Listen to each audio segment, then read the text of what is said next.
I've come up with another way to record the meeting and it's not technical advice and comparing.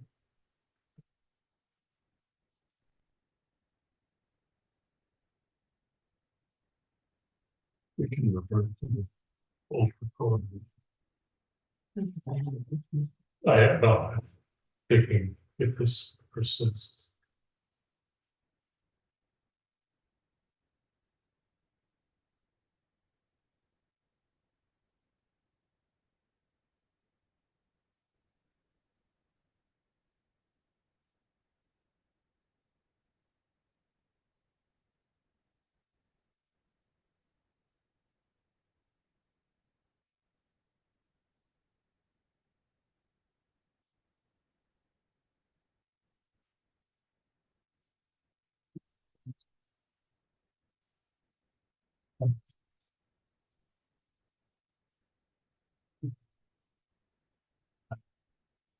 Unused since that's not design changes. And then solar panel installation request for Flow Prospect. And we actually don't have to learn that, but we can just offer basic. So we'll do this at the end of this time.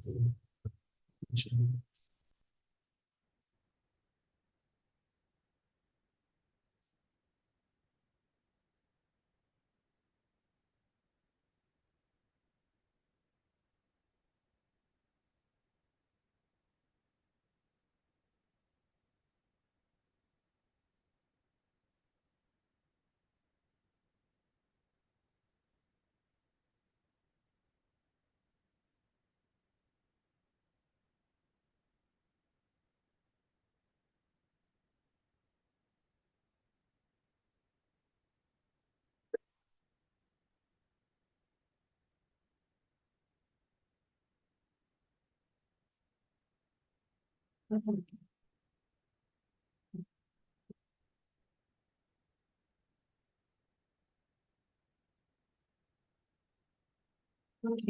why don't you go along? Oh, thank you.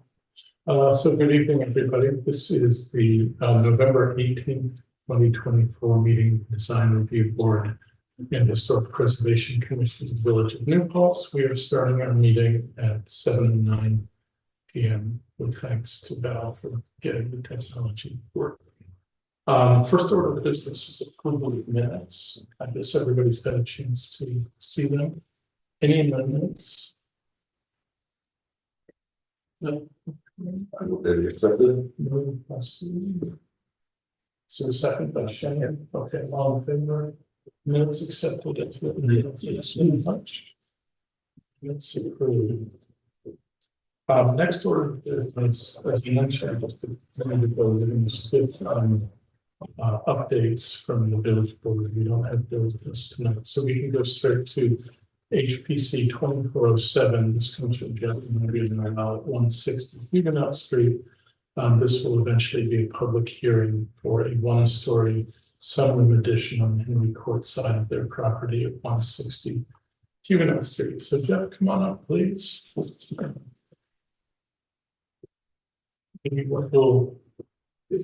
Welcome back. Yes.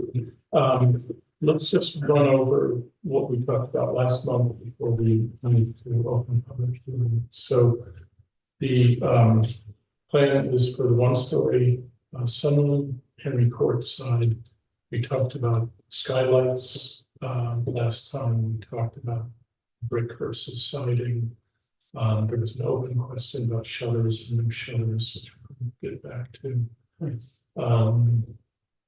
I think we also discussed possibly being able to salvage some of the shrubs.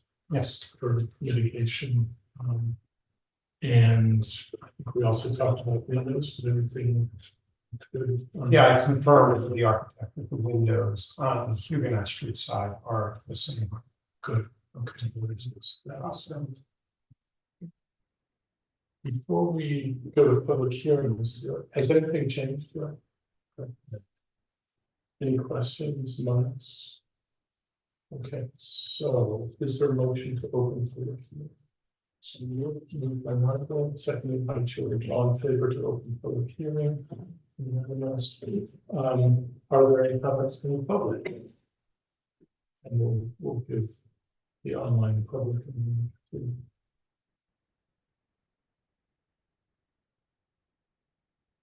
You didn't receive anything written? No. Okay. Hearing no comments from the public, is there a motion to close public hearing? So, move Stephen, second, George, all in favor. Okay, that public hearing is closed. So colleagues, any discussion before we bring this to a vote? Well, probably one question, did you decide to put the shutters on? Yes, as a matter of fact, we're gonna, because we're taking the shutters off, it's the south side of the house. Those 4 shutters are gonna be available. We'll use the best too. Right. That's on the Henry Ford side. I honestly don't think there's enough room No. for shutters because there's a lot of windows. Yeah. And it wouldn't quite work, but we're gonna end up using the best. That makes sense with the session. That sounds great. So that was my only question, actually. Oh, no, you already confirmed. Okay, so Shutter's question is resolved. Did anybody have anything? I will offer an opinion. I think it's a great design. I think it's going to just, if anything, make us better. Because it's really that wraparound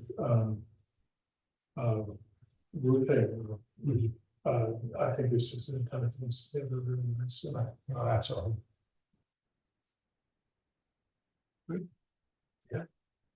There are no comments or questions about the motion to approve.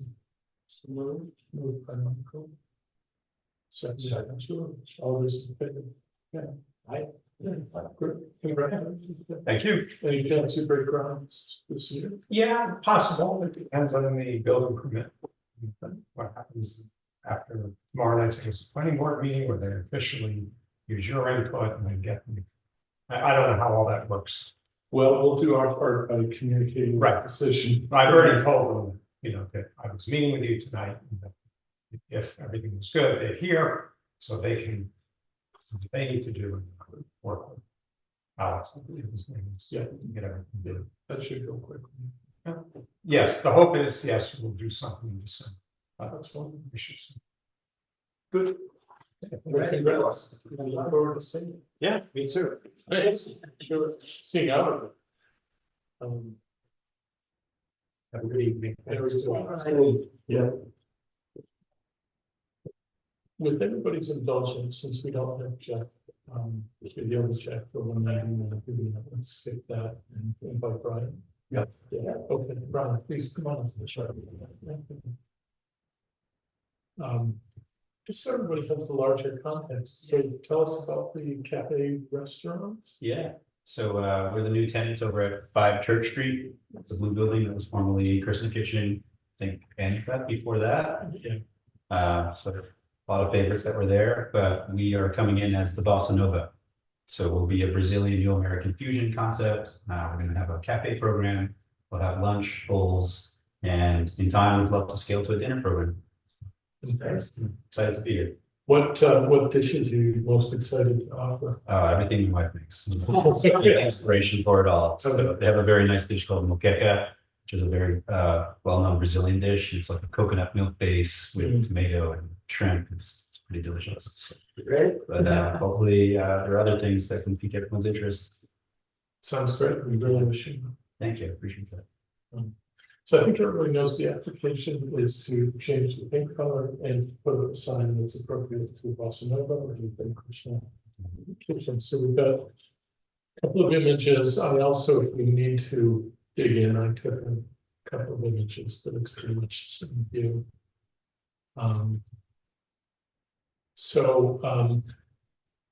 Brian, just so you're clear, we know there's the size review board and historic preservation commission. The case that you just saw, that was this anemic public hearing, was our historic preservation hat, because that house is on Huguenot Street, it's in the historic district. it actually has to be approved, and we just did that.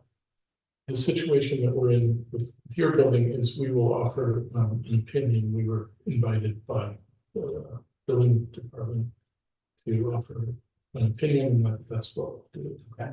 So it's a little bit different. There's no It's public. like writing a line, I guess, kind of toes the line too. Yeah, a little bit. It's just, you're not in you are in a historic district as far as the state and country are concerned, but not locally here. Okay. But anyway, the color scheme is, why don't you walk us through, Brian? So- Yeah, so originally, like if you scroll up, you see that it's a blue building, like the main leading color, and then the door is sort of like a yellow accent. Right, Similar concept, can't really see it from this image, but if you step into the little stairwell, the door's yellow, the little interior area is yellow, and then it kind of follows through into the space. So we're just thinking of refreshing the outside and just making the main leading color the brilliant white. And then our accent color will be green, cactus green. We're using some of that inside too, so it kind of flows throughout. that's great. Just a blank canvas, really. We just want to give it sort of a more of a broad approach. Any other changes to the exterior windows or? Now, we had an idea of maybe taking that little nook out of the window, just squaring it up again, but I don't want Yeah, to stir up the pot too much. So yeah, I'm if we sure could there's just, many things to do when you're starting. yeah, I'm pretty busy interior wise, so. Yeah. Yeah, and then just painting the logo on the front would be the only other color change. So the lower sign is actually painted on the wall rather than hanging. Exactly, yeah, and then the other one is kind of the other direction. Yeah, You yeah. walk up and down, Uh, and see it. Yeah, so it's, I wondered about this. This is a representation of a sign that is perpendicular. Yep, this is my wife's good old Photoshop skills. Yeah. Not much more you can do. Yeah, that's actually the same sign that was there before with Krishna too, so we're gonna repurpose that sign, just repaint it. So a critical question for the building department, you're not looking to change the overall square footage. Yeah, same specs, yeah. So everybody, the other question that I raised is, if you look at the lighting, current lighting is what is not permitted anymore, which is upward indiscriminate lighting. And I did check with the building department. We do have scope to make the recommendation that get changed. So I wanted to have a conversation among us, and John, we'd like to hear your thoughts on this too. The logic behind this dark skies kind of lighting is you don't want to be throwing up light into the atmosphere for basically no good reason when Right. we've got the option downward or more focused option. For some years, that's been the rule and influence, and that's pretty much a universal. So, when there's a change of ownership or change of signage, that's the time to be asking this question. I'm imagining you're not thrilled with that idea. I think it makes sense from what you're describing, especially if the community's on board with that. We don't want to do anything against the grain. Yeah, What would you suggest in replacement of that? well, downward for one thing, I don't know enough about specs. Shane, you might. I mean, if there's something that could be sort of wired inconspicuously from the inside out, come along the arm of that sign and get some focused stuff just down on the sign. Yeah, Avoiding what we call light trespass, basically just shooting light into the windows of property. Right. That's what personally I'd like to see. I would also say, colleagues, that, maybe this doesn't have to be done next week. Like starting a new business is very time and money intensive, and maybe we can just think about it from one that gets it done, but I appreciate that. in some reasonable way. Because wouldn't that potentially be the property owner's responsibility? I was gonna go there. I mean, generally, this is the landlord's responsibility. And we could be in a position of giving you kind of ammunition for that. But I suppose it depends a little on what lease you sign. Yes, correct. Right. Okay.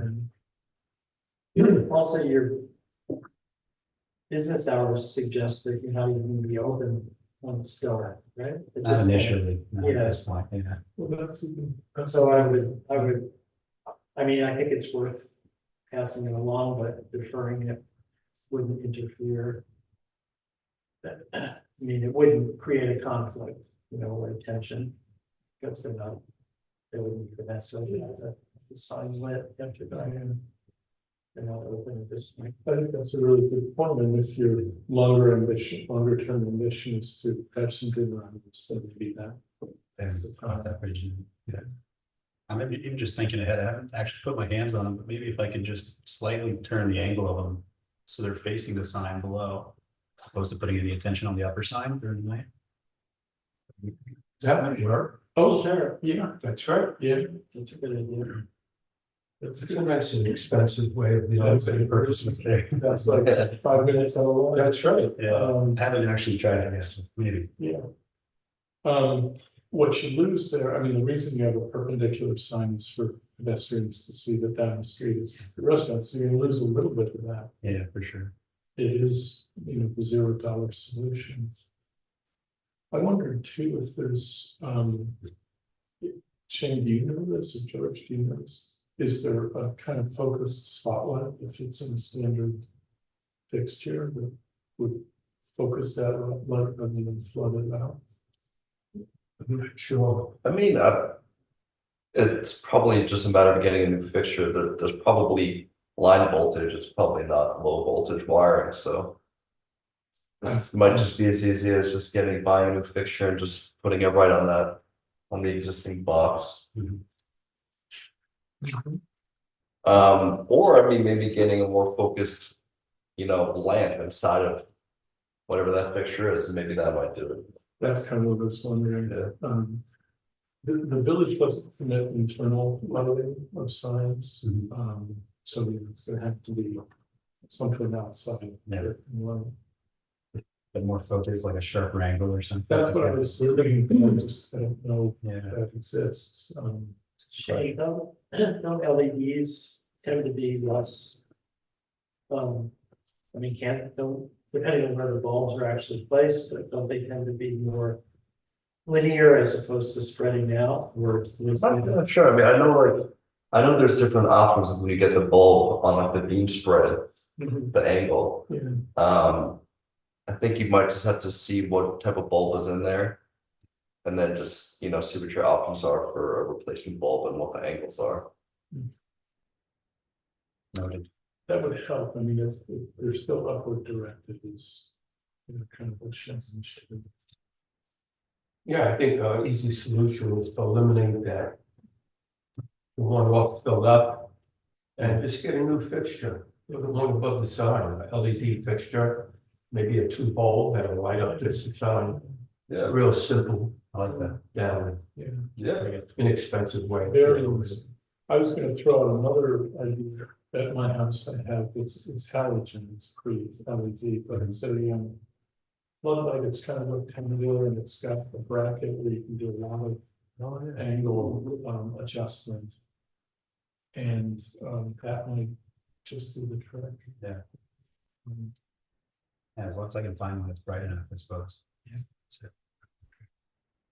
You should definitely be able to get like a linear fixture though. Just based on that one, like the power that you have to that one existing light, like you don't have multiple different, boxes or lights, so you could just get one long light. Yeah, and put it right above it, and maybe cap off one on the left. Yes. Yes, I like, yeah. Yeah, that's a good idea. Are you hoping to do it in painting this year, or is this? We'd love to do it this year if possible, but. We're kind of going with what we can do. Yeah. I mean, we've had some pretty amazing warm days, but You guys will get pretty lucky. So just to clarify the painting, so it's white for, the wall, and then when you say the accent paint will be like but there's not really window trim on the lower window, so it would be like the window frame, right? Within the Can't opening. even say if we really want the window frame to be green, maybe we'll keep that one pretty neutral, but if you Okay. look in the middle on the right, there's like the doorway. Yeah, Bright yellow, it's like sun yellow. And that's where we anticipate doing the green. Okay, And then maybe even just beneath the steps going up, it's like 3 or 4 steps there going into that doorway. Mhm. I thought just to complement it a little more. A So- little green. Oh, white is gonna be a big improvement. yeah, Yeah. It's an apartment above. Yeah, it's a, I think 2 bedroom, but You know, the tenants will thank you for this lighting. yeah, I'm sure it's probably shooting up in the middle Yeah, of I'm sure it is. that. Yeah, And are you thinking the doors, the apartment door would be the trim color? that one I think would actually stay the same. It's like a grayish finish right now, which matches the upper piece Ah, top of the building, so. I don't know if that's for a particular reason, but we weren't planning on touching that much. Okay.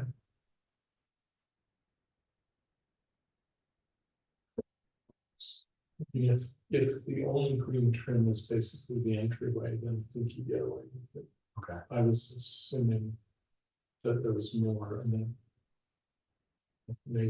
Something to kind of draw you in a little, you know, but yeah. hoping the effect will be. So the existing trim color, like around those 2 windows Mhm. at the top and the doorway on the first floor, you're saying that's like a gray color? Because it almost looks like a dark blue. Yeah, it's like it's a bluish gray, I guess. I could try to get the paint code, but I guess just then the question is, like, does that look good with the white? I think it would. I think it would look good, but I guess then it's not really a matter of the green and the white, it's like the white and that existing trim color, do those two go together? I feel like that's the bigger decision, and I feel like if it's like if it's more of a grayish blue, then I still think it would look good. I think it's a non-issue, but I think that's maybe how we should think about for sure. the paint colors. Yeah, there's more of that code in the green. Yeah, exactly. And I see what you're saying, like, yeah, the fascia at the top seems to match the trim colors. Mhm. Looks pretty. Which matches the steps, the width of steps there too. Okay. Uniform. Are the wooden steps are the ones in the restaurant? Yeah, there's a step just before the door on the left there, cars blocking it, and then there's a step going into the restaurant. They're both the same color. And it looks like a handrail. Yeah, they both got big handrails. So I feel like it'll, once it's painted, it'll probably be obvious to most people if it's working with the other trim color. Yeah, I think it will work though. I think it'll be an improvement on what's there. Yeah. Because right now the blue and the gray, they kind of like, I don't know, they kind of clash a little bit or something. Well, the blue is very Christian. Yeah. Try the corner, you see it for sure. So I don't hear any resistance to the paint. So I think we will recommend that that's fine. Okay, awesome. And what if we were to, kind of make a series of recommendations around the lighting? I think probably the fastest and least expensive way would be to cap the light above the door. Make the other light downward facing with fixture that works for you on the light board. A longer one, yeah. I think Shane's idea is great. If you Yeah. can get something that's got some length to it and it's casting a gentle light down. Yeah, absolutely. And then, kind of leaving in the back of all this, that if that doesn't work, then you rewire for downward lighting. Should be wanted. It may be that there's enough light on Church Street that your perpendicular signs be visible. Yeah. Sure hope so. That's great. So colleagues, this is a recommendation. I don't know if we really need to vote, if there's just a consensus around that. Sure. Yeah. Okay, that sounds. So Brian, it'll take me a couple of days to get that written up. You're not going to the planning board or anybody, right? I'm actually not sure what the next step is from here. You shouldn't need to. I should It's a business change of views. I mean, it's not even a business change, It's not even used. so just the building department. Okay, yeah, they pointed us here, so I think. No, I think that's waiting for our recommendation. Do you have a tentative opening date or something? We'd love to be open sometime in December, but that's all pending approvals and things like this, but. The enthusiasm there. I don't think we'll be holding you up. I'll really try to done this week, and I always copy the applicant, so you'll have the document that I'm sending. Excellent. Okay, Good. I'm excited. I appreciate all of your input. Yeah. And hopefully the last time you see me here, so. Yeah, look forward to documenting. Yeah, Yes. I'd love to have you in, absolutely. I don't know if this is the right place to ask this, but the other thing that I was thinking about with this property, point me in the right direction maybe, is the jurisdiction of where it is to the distance of the places of worship nearby. Mhm. There's a synagogue across the street, and there's a church just a couple of blocks the other direction. Is there a hard and fast rule with the village on the distance you've got to be from these buildings? For alcohol. Yeah, for alcohol. You know what? The village doesn't regulate that, it's determined by the state, Okay. so you need to talk to the, whatever it is. State department. Yeah. LA State Department. Yeah, ABC, Euro, so. Yeah, the, village, building department should be able to point you in the right direction for that.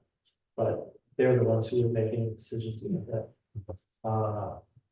Given the other places that did on the street, I don't think it will be a problem. That's right. You've had alcohol there. There's plenty, yeah, they have in other restaurants that are very nearby.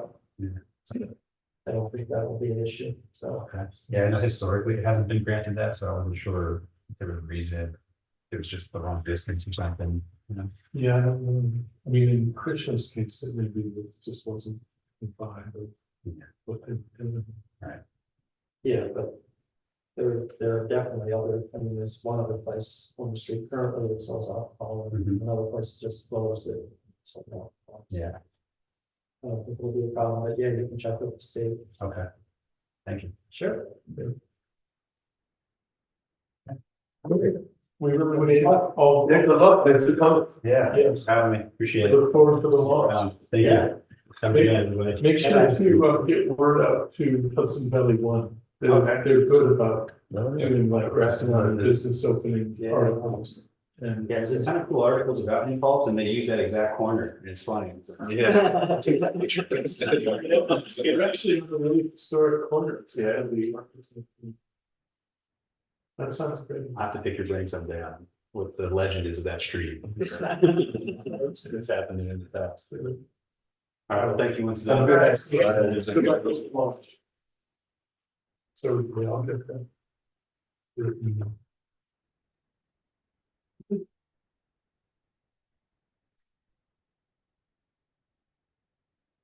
Great. Should you look at one or you want to figure out the streets? It was basically just crossing T's and dotting I's with the window specs.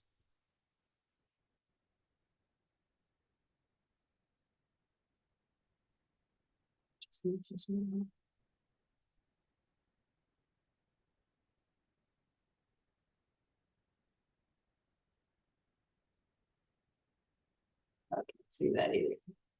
Oh, it's fine. for me. Mhm. So everybody. Oh, yeah. Yeah. Yeah.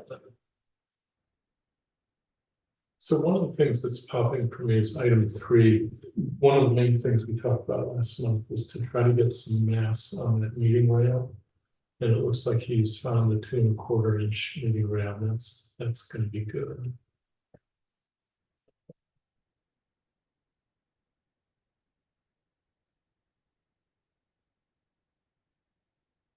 The rest of the document is really just specs. Yeah.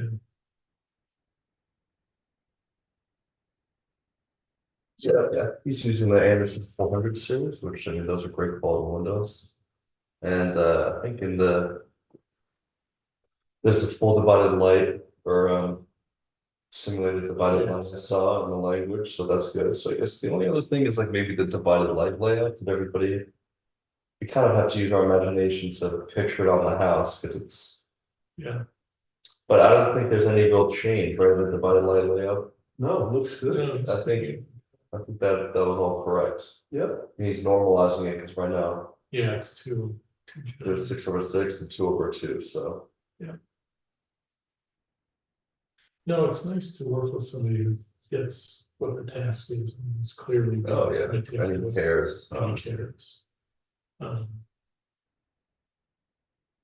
So I think our task, if we agree, is just to communicate this to him and to the building department that we're signing off.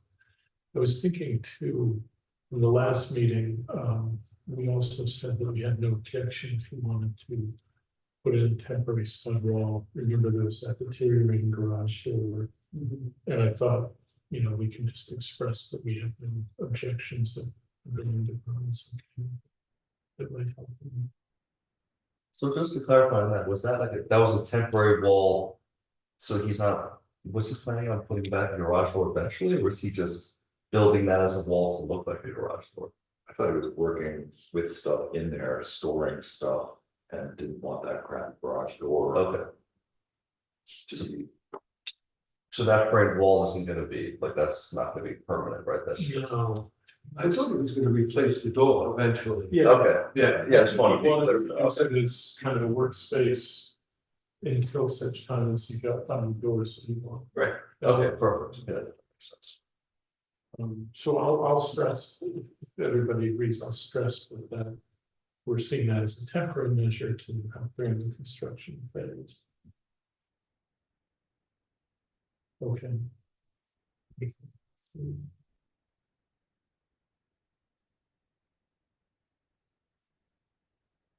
Okay, on windows, okay, on 10. Um,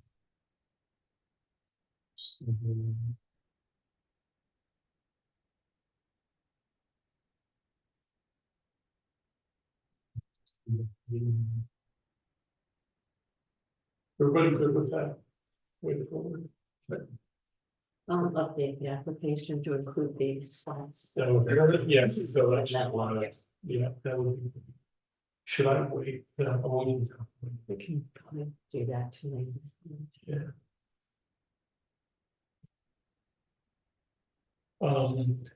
The only other, I mean, there are actually three, one printed and two additionals. So for DRB 2403, everybody saw the draft of that memo about the Westview project on North Chestnut. And nobody suggests any changes. How did that format look? Because up to this point, we haven't really had a form to fill out and we're going to get there. So like this issue of the paint and lighting is just a matter of filling out something. Like, did that seem like it got the job done?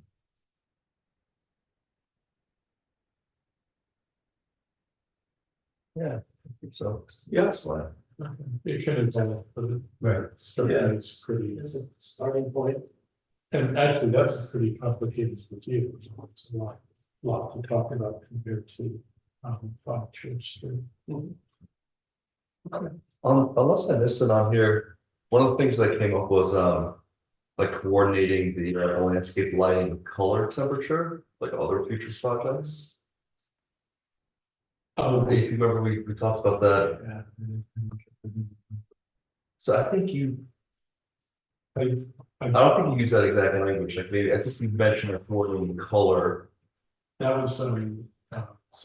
yeah, between like building and building, but I think also like the color temperature for like the landscape lighting should be consistent, this way when you're driving down the road, it's not like, yeah, orange, white, yellow, you know, landscape lighting, it's all, and we should maybe decide what that color temperature should be. Do you have recommendations? You know what, for landscape lighting, not really. I know, like, I mean, I like 2700 Kelvin for interior lighting, because that's like the warmest LED color. It's like the most closest to incandescent, and it's not as like sterile and kind of white as most LED lighting. So 2700 Kelvin, my understanding is that's like the warmest type of LED lighting, and I guess it depends on what we decide we want to go with for like the coolness of the lighting color temperature. I don't really know, actually. I mean, did he say the drawings were so detailed? He probably specified a color temperature, and maybe it's just a matter of maybe not doing a mock-up, but just, you know, identifying a lamppost somewhere that has the same color temperature. You just say, oh, you know, this This is good. Yeah, Um. I did say you gave 2 fair sheets. I'll say that, you know. Maybe probably- Oh, thank you.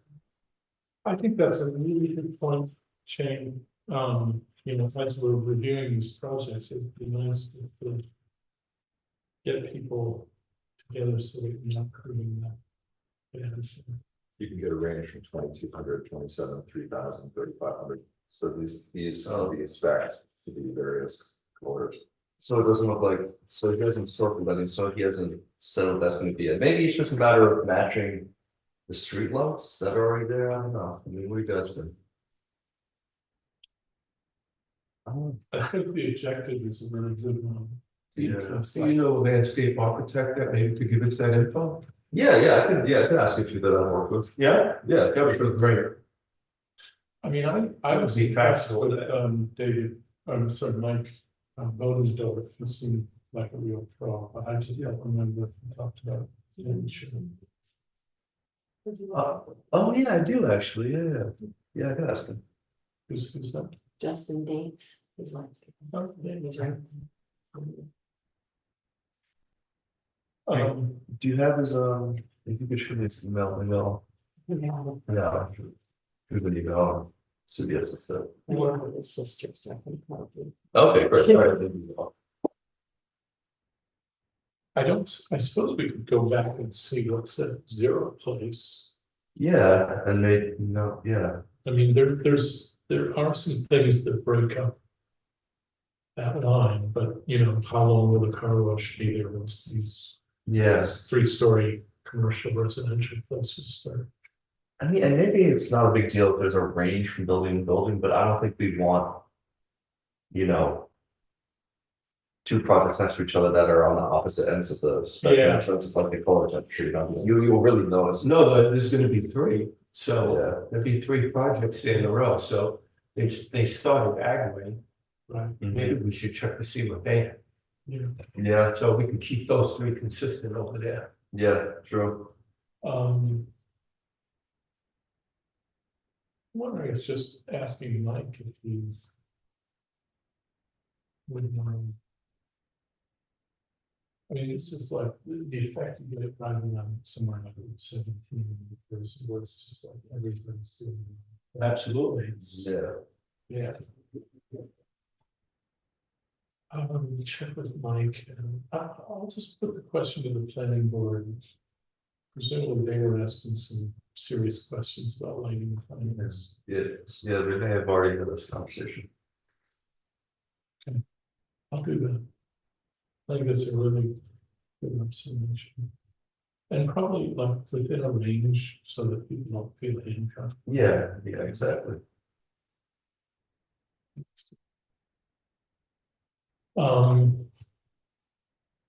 Anything else on that project? We're obviously going to see them again. These things together. So the additions on 12 Prospect Street. Peter. A little dark by the time I got there. Yeah. Being 4:30 darkness. Val, if I were to send you, I could just pass it over from the phone, or would it be technically easy to send you, or does that? I'll just. Yeah, because I don't have my Gmail open and. I'll just Don't- create it. let's- Exactly. Yeah, let's not even really. So their requirement, it's the same people who did the solar installation in Huguenot Street a couple of months ago. So that is on the east side of Prospect, just a couple of doors down from the house station. And I would almost be certain that it's going to be on the south facing side. And the only thing I would say is let's keep the wiring. 2 things, I guess, I would recommend: keep the wiring to the back of the house so that we don't have cable going on the front. Keep it as invisible as possible, and low profile panels, which I think they do anyway. Just keep it simple. You know, and a nice grid. Not that they. If 5 panels, but put 6, Right. this is a proper rectangle with the roof. You know, you get those Sometimes. sometimes I heard, when you sign on with one of these companies that pays up front, they can't, somebody told me that they can't put more than what your house requires. Maybe that's changed, it seems really silly to me. But I think that we're protecting something else if they have Mhm. excess energy flowing into the grid. But that's actually really good. Okay, so keep it as symmetric. There's a chimney to work on.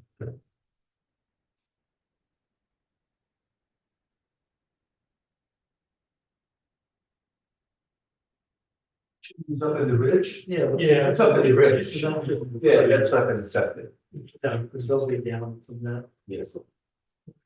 You recognize that Yeah, quite a lot. so, But actually, the query came from the installer. The home. So, well, Yes, people just need to be a little creative with them, you know, you just take the center line of the roof and then you work your way out, and this way it's gonna be, you know, 4 or 6 or 8, and it's just centering your whole roof there.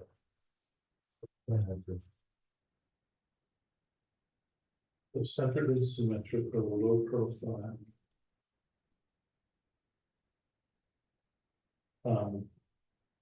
Wires and then hidden lines. Do you, I don't know, I mean, the wiring might depend on where the meter is. Yeah, I mean, that would be use that one. Right.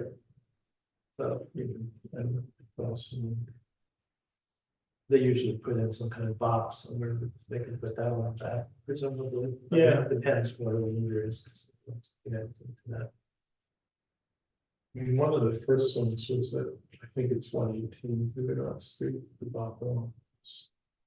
And that's where this is easily 10+ years ago, that's where we learned about low profile and all black. And then that's when we also the silver grids. Okay. Anything else? So I just have centered and symmetrical, low profile, hidden wiring. That's good. Yeah, okay. Great. How we did on time? Let's knock off some of the updates and discussions, then we go back to the Manton News and Keith gets. And I don't know what's going to be presented, but same person drawings. So Railroad History Initiative, it's rolling, so to speak.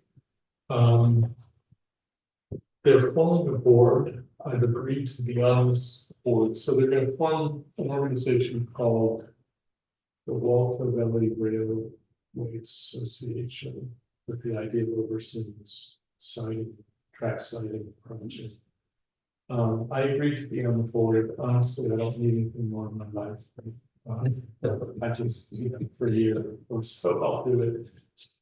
We did get Bill Rhodes on board. Bill's a big railroad enthusiast and knows this stuff. I'm really happy about that. And then there's the 4th person from Gardner, whose name is kind of mine, but this is someone known to Terry and railroad enthusiast.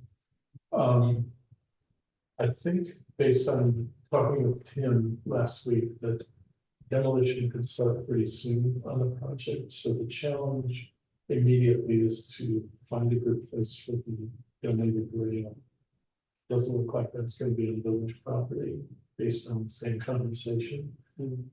So my thinking now is if we could ask the demolition crew or somebody working for Jesse just to truck the rails down to somewhere around where the station is, put them off in the woods, or up to the summit, so nobody's tripping over them, and hope they don't get stolen, because they are worth something as scrap.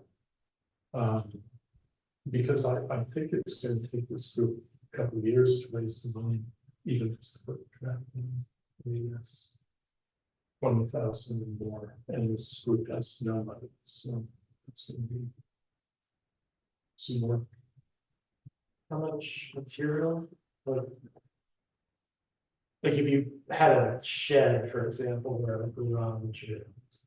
Barn, The longest piece is about 25 feet. The siding, it turns out, Bill and I measured it on Saturday, so standard rail is either 20 or 39 feet long. None of the pieces in this are either. So the siding is obviously made up of scraps, because they're like 1.5 foot, 14.5 foot, 24.5 foot pieces. But the longest, I think, is about 25. So if you know, remember, it's just the rails, no ties or any of that. the ties are degraded. The ties don't have the steel plates that we usually have to nail into, to spike into. There may be a dozen spikes left, but most of those are gone. Okay. Yeah, if you have ideas, I think we dance for July. All right, yeah, Because he doesn't love the idea of keeping them doors. no, I don't think it's a good idea, especially there. Yeah, it's not. All right, Yeah, does anybody know real enthusiasts? This board could use a member or two. Well, that's my report, but it is going, and that's a good thing, and I think keeping the eye on the progress, it would be nice to make folks to document the railroad history of this place, because it was really transformative. And we've still got a functioning station. Station is still visibly a station. Yep. Right? And by the way, I don't know if anybody knows this, but up in Akron, the old Akron station, it's a privately owned. They put a fence around it. Only there. Yeah, I have a bunch of friends who live in Akron. People were not happy about it. Because it's privately owned now, and it's a really deluxe Airbnb. The fence, I mean, I guess So they the lost that. They put a tall fence around it So clients, for privacy, but it's a railroad, it's a railroad station, for God's sake. So yeah. they kind of took it from the community a little bit. I don't want to say That's too why much. we exist, you know? Yeah. To stop that. It's really a shame actually, because it's a nice building, you know, that has a very central location, obviously. Yeah. It was actually Mike Bailey that showed me the listing for this Airbnb. It's really deluxe, it's very cool, but the fences are terrible. I think so. Yeah. you know any rails that would be roughly, Um, to the yeah, longest 25 foot? yeah, the longest is 25, they will probably keep about half of 90 feet, so we're talking about. There are 9 pieces, Michael, 4 on one side, 5 on another. So I think we wouldn't be having more than 5 pieces.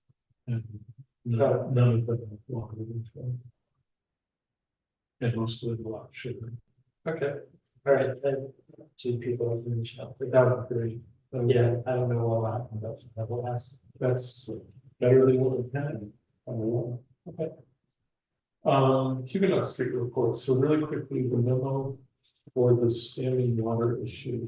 Went to the building department, we did get a response, which doesn't completely square with the account given to us, and I think basically it's a dead end.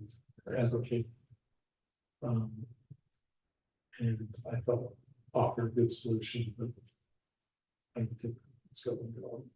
So we tried. 173 Huguenot Street Creamery.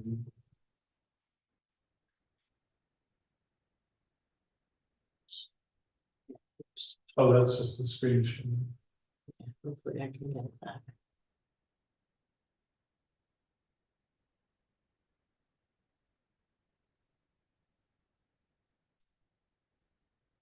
By the way, I will acknowledge the villages, the DPW system, I have done it, and I just wanted to report it. But I'll just say thank you for the clarification. The creamery, so we got an email from Karen Cathers. Asking what can be done to preserve it. And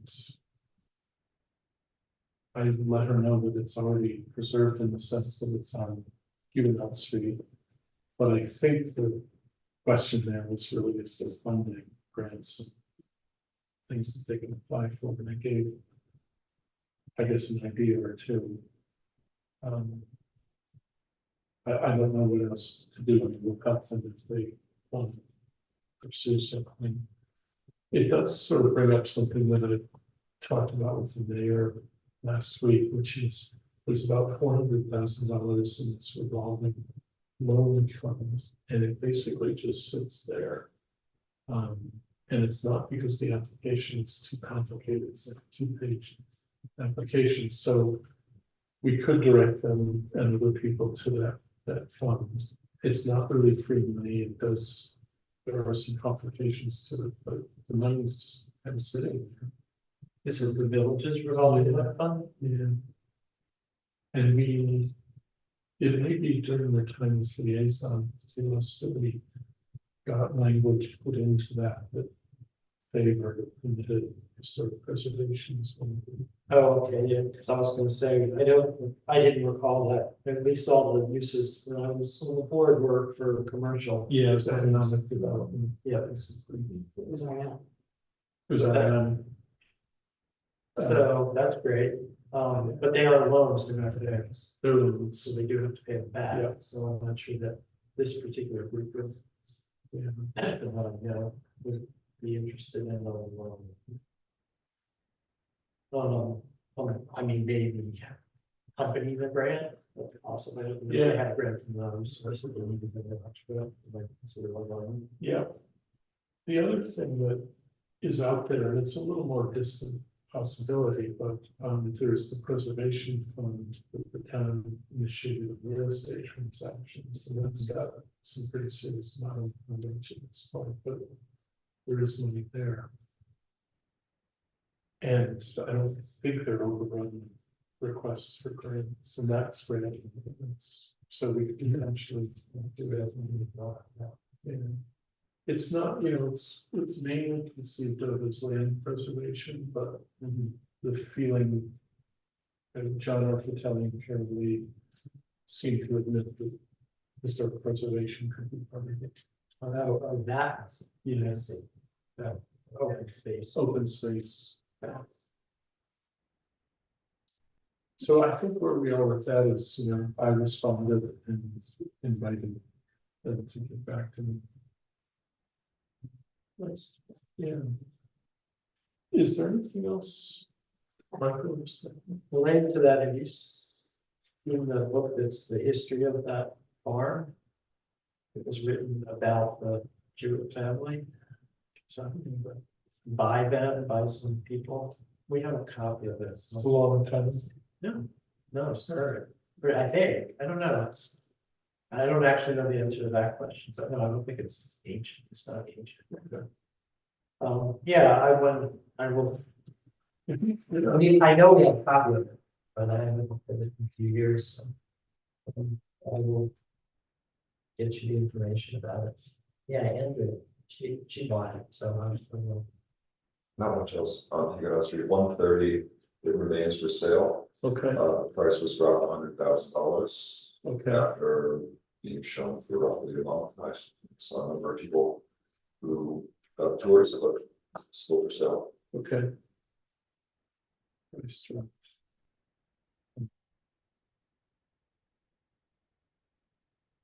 Great.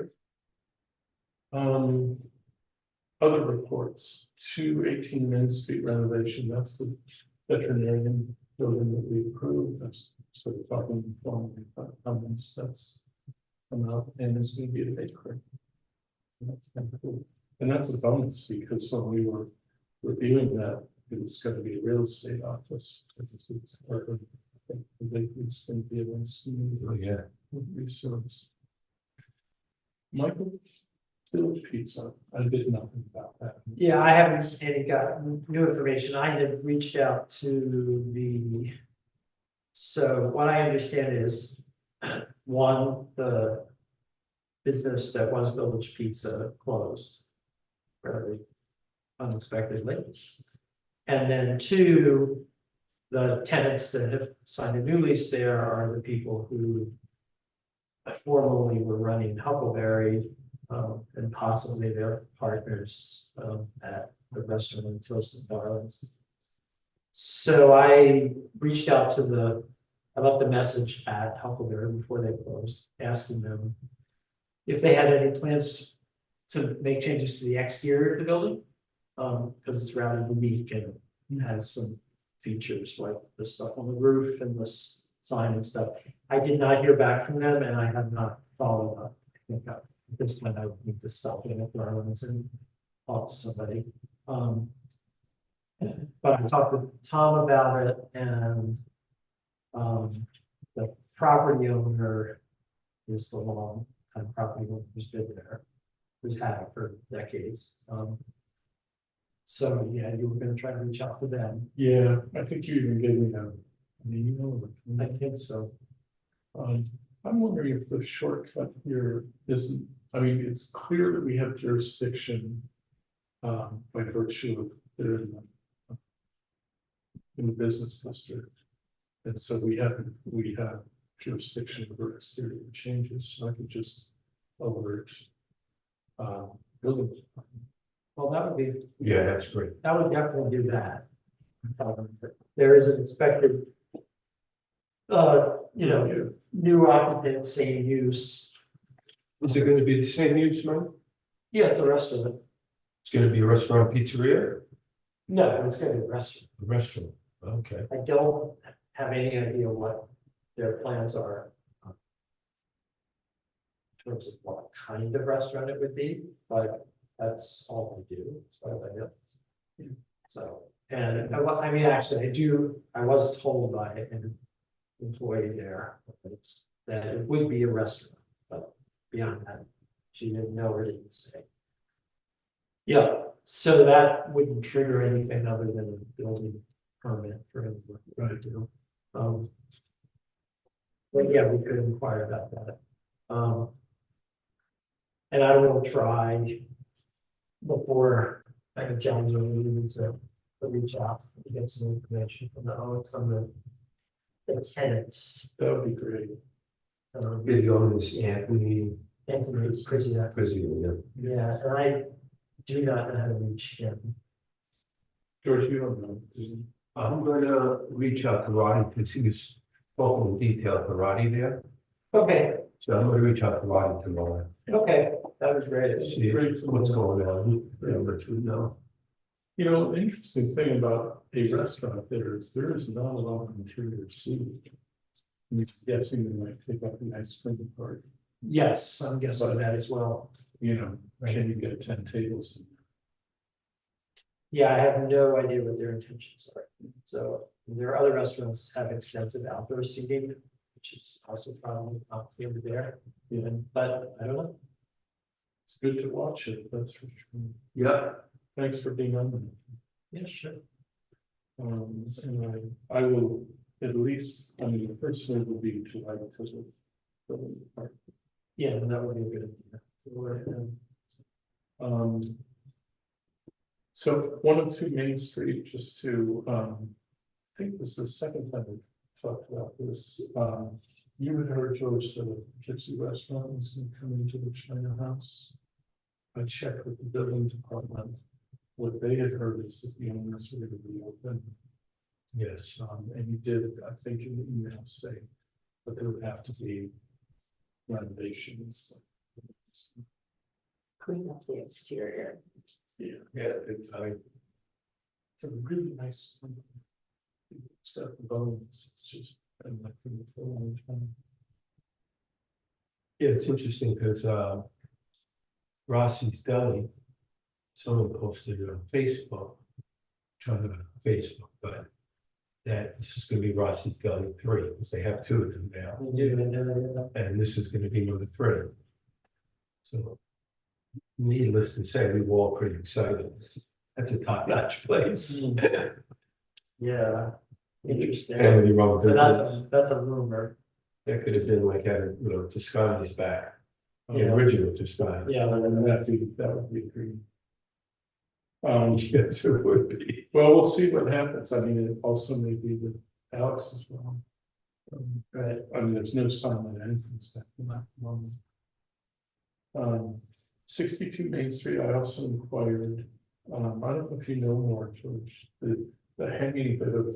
They took it down. That at least is down. Yeah, but they didn't fix But it. nothing's fixed, so. They just pulled it down, Just, never finished the job.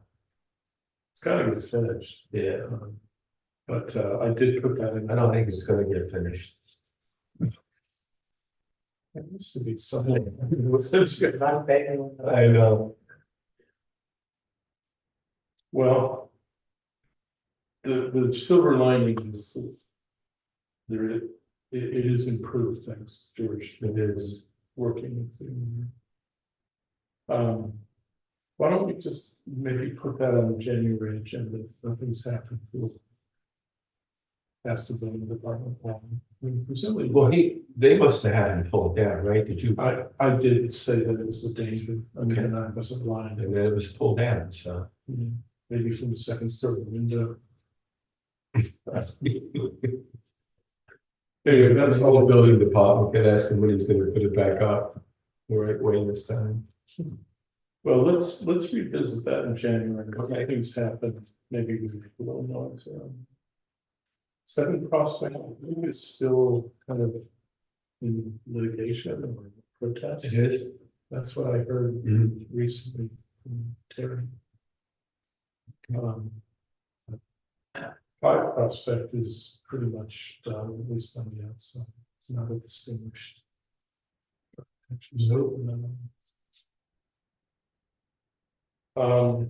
Anything else? Anything happening in your?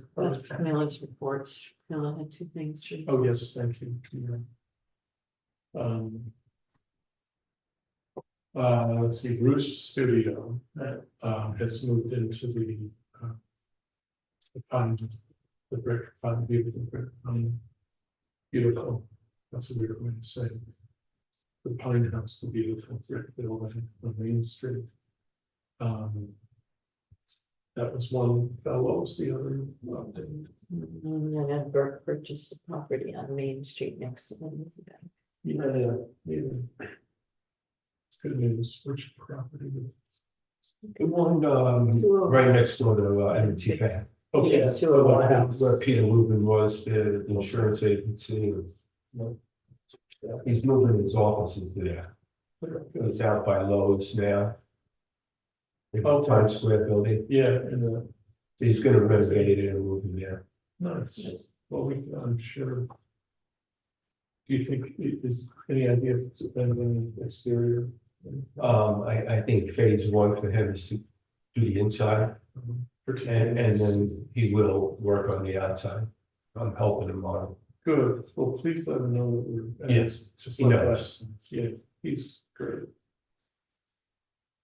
We'll be lucky to get another building like he did Yeah, I agree. the pizzeria. One thing just on the Roost Studios, there's quite a lot of signage. I don't know how much it was permitted, but it's all kind of temporary. There's a banner kind of thing. But that's really. It looks great temporary. Budget report, so we're in good shape. Again, well over case, let's say. Item number 5 is to recap the meeting with the mayor and Mike Bailey. It was a really good meeting, a long meeting, 2 hours. But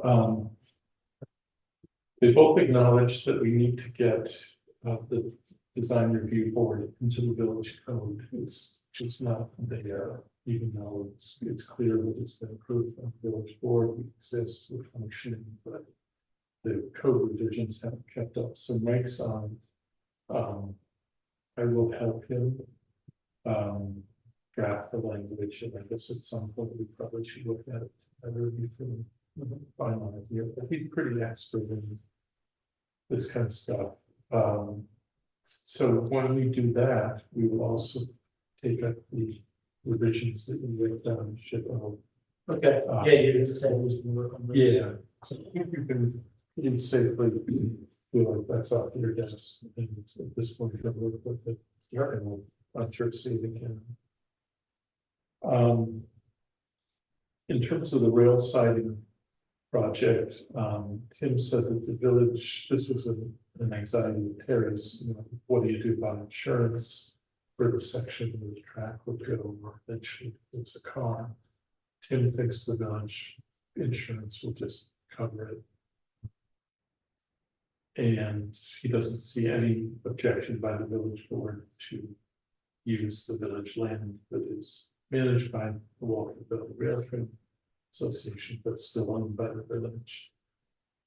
He was not keen on temporary storage of the rails and village delivery property, which is why that is still an open question.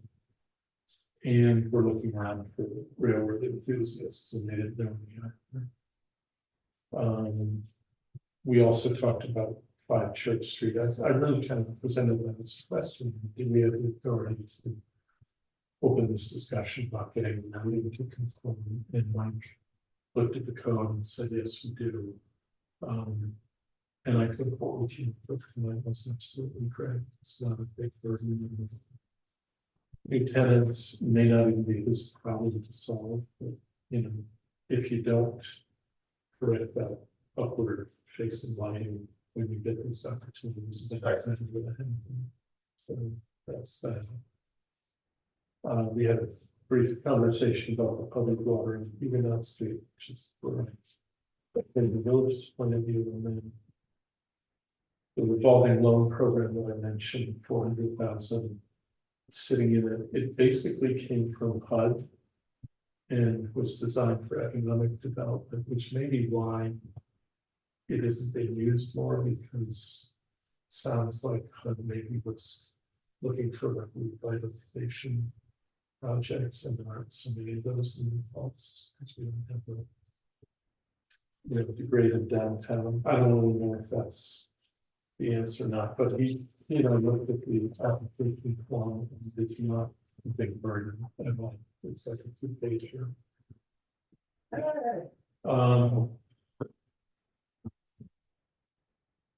And that's basically it. The rest of it was kind of, come on in, please. That was just kind of the details of responding to the audit from SHPO and making sure that we were in the right place and the right. So that's my report on that. Why don't we pause there? I did want to share the draft of the annual report, and then we have some other business. But Keith, why don't you come up to the table?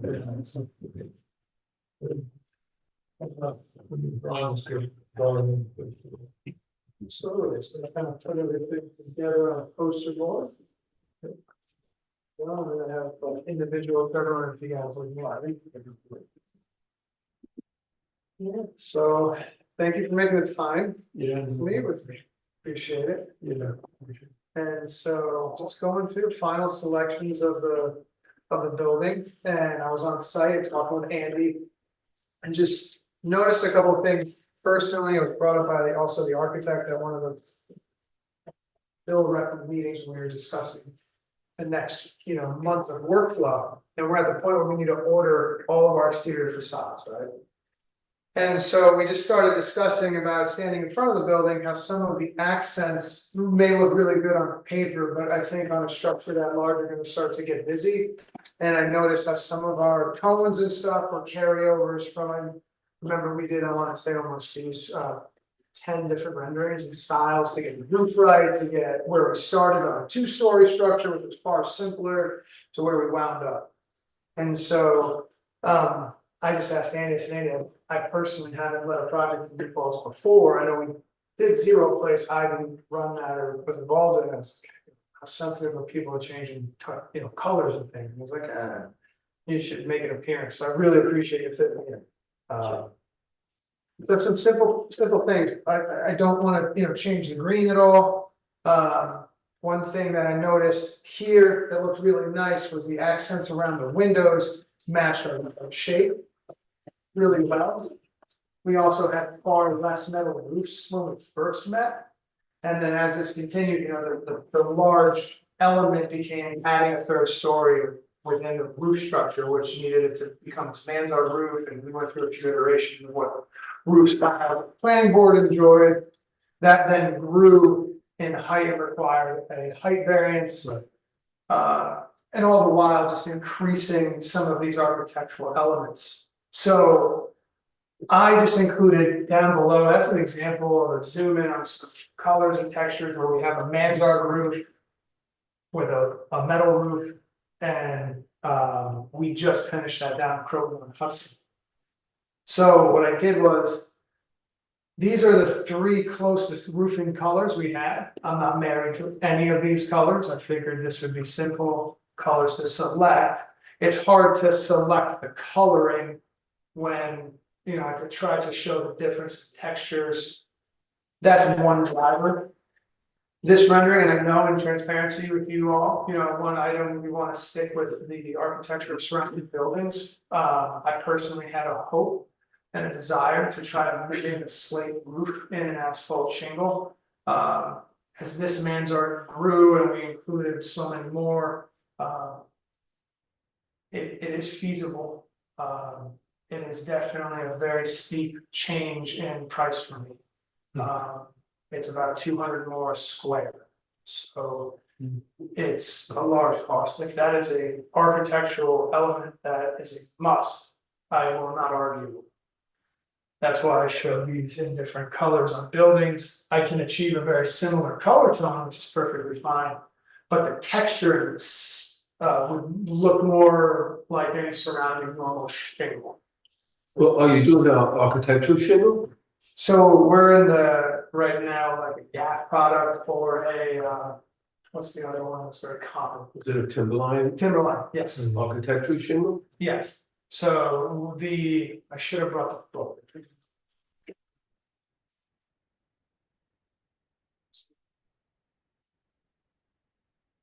And I can email around the exact, because I don't want to lead anyone astray and say, yes, it's an architectural and be misspeaking. So I use FM construction, they do all my exteriors. So it's what he submitted to me, George, so I don't know necessarily. I know, for instance, on the drawings here, he calls for a specific product, where is it? Shingle, that's Correct. so Grand Manor, because that mimics the look of a slate piece, which was, I think, our original intent when we started to mimic one of the architectural elements in the college across the street. Oh, yeah. those So are- the whole this building comes is. back. As this mansard grew and all these shingle pieces grew, that started, I did not register it and I should have spoke up. So this is the final, This is the Design, final yeah. design and roof line that the planning board and everyone settled on. As that element grew, I was not keeping a track on how much that price point moved on me. And so when I discovered it, that was one of the first things that triggered my discussion with Andy, because I was like, well, I can keep the color the same. I would just like to go to a standard asphalt shingle, still 25-year warranty, it's gonna match plenty of other buildings around me. Like, it's like, go just have some transparent conversation. So. Yeah, we appreciate it. Yeah. well, my opinion is, I think a standard architectural shingle will be fine. And that's what I have next door on my buildings. And, these green colors are kind of similar to what I have next door also. Yeah. And a good color for that is weathered wood. Okay. But That's what you have on there. that's what I have on my buildings, and it's the closest thing to a natural cedar shingle. Yeah, and I have which all, kind of goes with the greens and the tans. yeah, But for the roof, is it a mantle roof? I'm not building. No, it's a gable, it's a gable. I mean, I hate this. I think personally, like the geometry of the roof, like it reads as a mansard roof, and I think if you move away from slate, I've never seen a normal asphalt shingle on like a mansard roof. It would, to me, it might look like a little bit of a.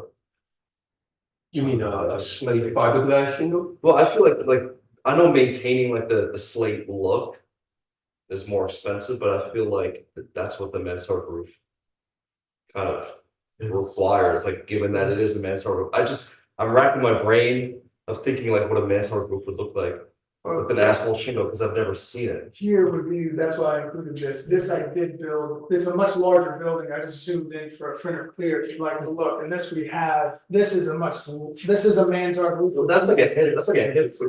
It's a much less mansard, but next to it, this right here is a mansard. That's more like a Dutch gable. I feel like this is the hip roof and this is kind of like a Dutch gable. Right, but just to show like vertical face with asphalt, that's all I. No, for sure. No, I understand. I mean, this reads like a mansard roof, which is like, it's a handsome roof design if, I feel like if the material, if you go all the way with it. Great. I mean, I don't So know, I the feel like, manufacturer's name was? Grand Manor? For Grand, Yeah. Grand Manor is the one, I don't believe it's a JF product, it's Grand Manor, I believe is the product, and then within Grand Manor, there's a few different. I mean, is there another material that looks like slate that can be sourced besides this one that's much more expensive? No, unfortunately, it's not a real slate, I mean, they Yeah. make like plastics, but that stuff you'd see are like, honestly, for like a set. Or I personally never built it, so I don't even know how to waterproof, like, I don't know if vendor even installs that kind of a product. Yeah. But unfortunately, I think asphalt slate is our most feasible option, Yeah. other than slate itself. And it looks like, I mean, I've seen that in a bunch of buildings and it looks really convincing, like it looks like. I mean, if it's the one that I'm thinking of, I know there's a few options, but it looks like slate and I feel like that's. That's what the mansard roof wants, you know? Right, and that's what I mean, there's plenty of other things to discuss tonight too, that's the largest impactful one, the rest of it is simple things like, if it's okay, and that's where we settle on, could I do the accent roofs in a regular shingle or something like, hey, can I reel some of my pains away? There you go, it's certainty, Grand Manor. Certainty, thank you. And I see mean, what look- Shane is saying, with a mansard roof, it's, I mean, I just feel like, like mansard roofs are like the most decorative, beautiful style of roofs, and I feel like a lot of that is because of the slate material, and it just kind of like it hammers home the look, and I feel like if we were still, looking at like a gable end type geometry, then it would be like a different conversation, It, no argument, it would absolutely So, will. I mean, I hate like, Well, then let's- that's just how I feel. I don't know. What do you guys think? I'm gonna throw in one other thing, which is, when the decision was made to go to the third story, we kind of. We recognize we're introducing an architectural style that isn't in New Paltz, like, we started here as a. Right, yeah, And then the finances, as I recall. Just weren't there, so we started talking about the third story, looked at 3 or 4 options and. Settled on this, and one of the themes I really remember is you've got that really prominent slate thing across the street. yeah. And it just has to be a conversation. And I'm okay, and that's not a hill to die on, I wanted, before I made any change, and again, so many being as a builder, right, when you're being driven, you're very willing to, oh, yeah, but it'll still look good. Yeah, I just wanted to temperature checking, so I'm happy, Andy, to this point, I know he does a lot of work here, and he's probably before you guys all the time, and he really did, I'm happy to steer me back in, because it would have been an unintentional disappointment that, so I'm really. Yeah, no, I mean, clearly you guys, you have a good set of drawings and like a well thought out design, and I feel like. Whereas I totally understand like how much, how much of a difference the price point is, like I'm very sympathetic to that. I feel like the roof wants the material that's like incongruent with like you know, just the history and the geometry of this type of roof, you know? That's what belongs on that. You know? It's gonna be here, you'll Yeah, build it so- hopefully once. Yeah. I don't wanna- Yeah. That's exactly what it'll give you that three-dimensional look. Yeah, I it's pretty think, nice. Isn't Yeah, I mean, Is interesting it- enough, like, I feel like the conversation with the building on Swinging Pulse is actually like not, it's not that important of a relationship, I just feel like, given the problem. given like the way the roof looks, Sure. but maybe that relationship just Well, I kind of think- hammers it home. No, I think that's first, Yeah, but I'm going back to our conversation, we were very aware of what you're building. Yeah. Absolutely. No, I appreciate that. Steve's question about those little roofs, I mean, I actually see an advantage to changing the texture. Right, it's gonna call out the fact that, I mean, it's gonna break up the sort of eventually monolithic. Right, that it's not this. And it'll save you a few bucks. Yeah, few that's squares in there. Thank you. I think, I mean, Yeah. I can talk for everybody. You know, one thing I also would like to get away from, I know it's shown here and it looks pretty in a picture.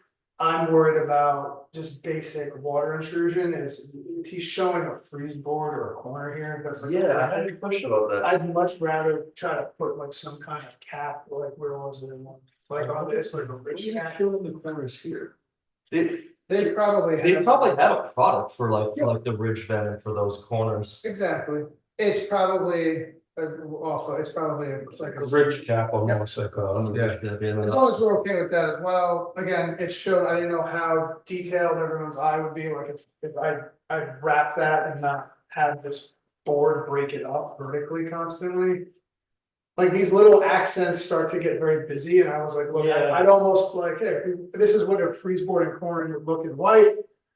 Which unfortunately here it kind of gets lost, like these are shown in gray, these are in fact a white window.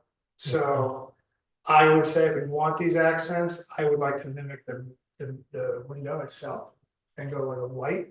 If we don't even like that, I'm fine to just run the siding. Like this to me is more visual than this was about kind of the cost. This is all just like, hey guys, well, how do we want to put it together? So you would have a line going up here and then not here, is that what you're saying? Yeah, and I don't. I think that's better. I don't actually like this line going all the way up. Okay. Well, it looks like the roof comes out, right? So Yeah, this outside corner, Yep, I'm sure they have a product to Yeah, make it I'm look. just saying, I don't like that it gets accented. Oh, yeah, no, for sure. Yeah, I I agree. I'd rather just have the roof. It Yeah. just, it looks. I don't know. I think it's. It looks kind too of a basic. Yeah. heritage move, because when you actually did it with slate, you do these ledge channels, right? Right. If you had like a valley, but like on an Yeah. outside corner, what do they show on the website? Cause So they're looking for. I'm sure they have, Yeah, they must have. they must have something to turn the corner. Hope this up just a little.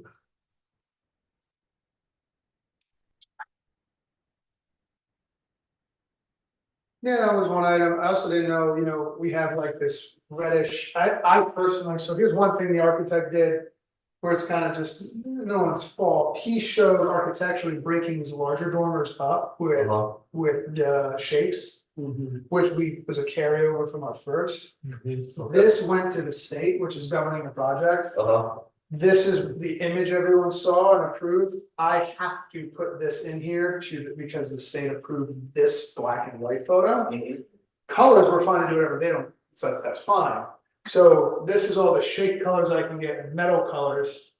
I didn't know if we wanted to simplify these brown tones and go to like black metals and let the natural wood columns speak for themselves and match those to shingles but that's all the color options and texturing we have to play with. That was another item. Again, I could stand in front of the job and tell them what I wanted, but I realized like, yeah, we're introducing another tone and texture and. But since I was gonna be here, not to inundate you with decisions. Yeah. Please, by all means, I wanna make sure. So you're asking about like the color of the trim of the window facings? So, no, so that'll be, It says between the. these Okay. trims will be white, Oh, okay. right? Because the window's white. So Yeah. like, this will just be naturally white.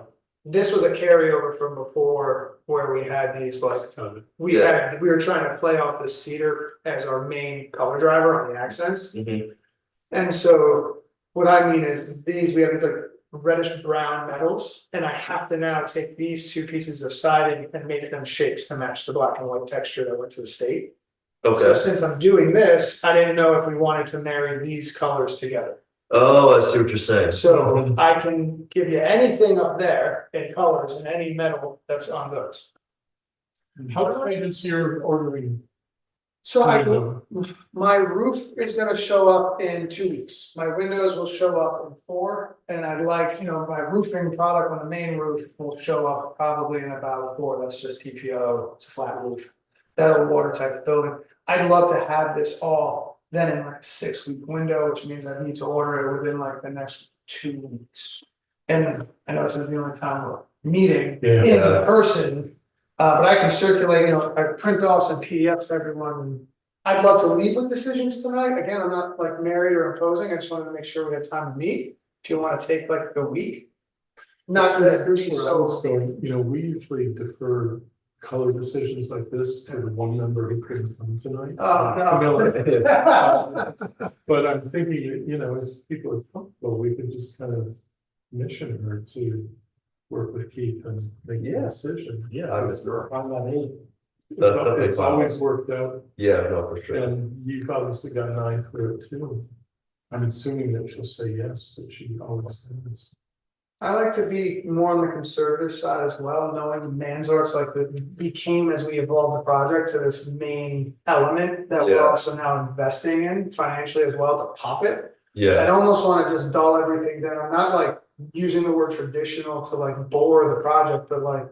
A black roof and the metal will look sharp and go with anything, right? yeah, It's a simple tone, it'll play off whatever. And again, I can come back in the spring when we're gonna stain or paint the wood.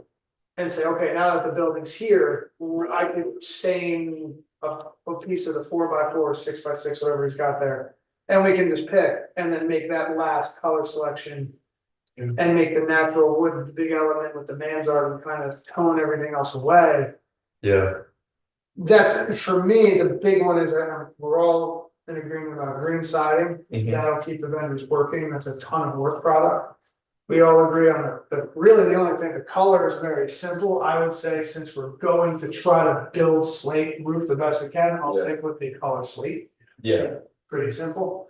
And then the other color tones up for discussion are then. So what does do we the do? gray slate work with the green? I think so. I mean, I think whatever product they have, I think my understanding is like there's 2 different types of like slate roofs. There's like I forget the terms. They probably have it here, but there's like a tricolor mix, or there's Oh, like I've seen that. you know, I know it's or one that there's says like red slate and then gray. Yeah. or there's like a more even tone. I mean, I don't know. I think both are nice. I don't really have a strong opinion. I don't have pricing on the different color options in the Yeah. gray manner, so I don't know if like one, if you start mixing, if that goes up again. Yeah, yeah. I think there's so much of the material, like it's almost half of the facade that maybe doing that tricolor mix might.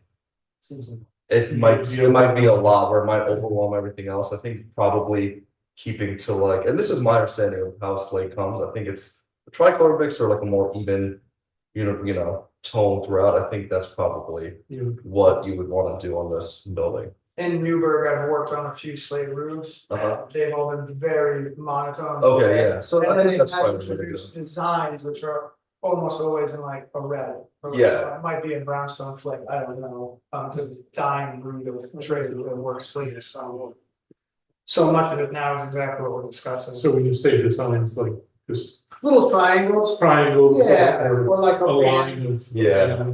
but I know what you mean too, I have seen them where it's almost like freckled. Yeah, I think that's probably too much for this building. I think just like a nice clean. that goes with that, Colonial slate. something that color. But they're very cute colors. Which one's that one's? Oh. What's the last of George's or mine? Are these all this? Oh, Weathered wood, what is the color I suggested, it goes nice with the green. yeah. Fine. Oh, that actually does. Yeah, that's really, But does that read as like a slate material though? it's the same shingle, same profile, it's just, different colors. Yeah. I couldn't get this color for whatever reason. Let me come up. Yeah. Let's see.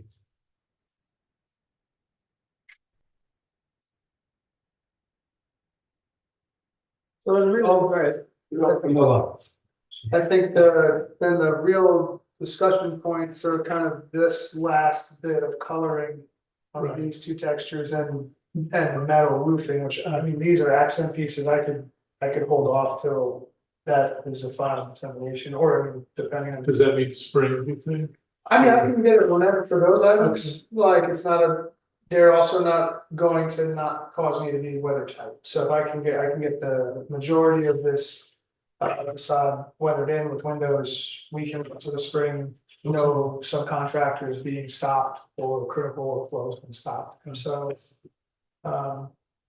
And whomever would like to commission the final touches, I mean, who knows, that conversation could be quite swift and we could be done whenever she's available. Yeah, no, I hope I can speak for her.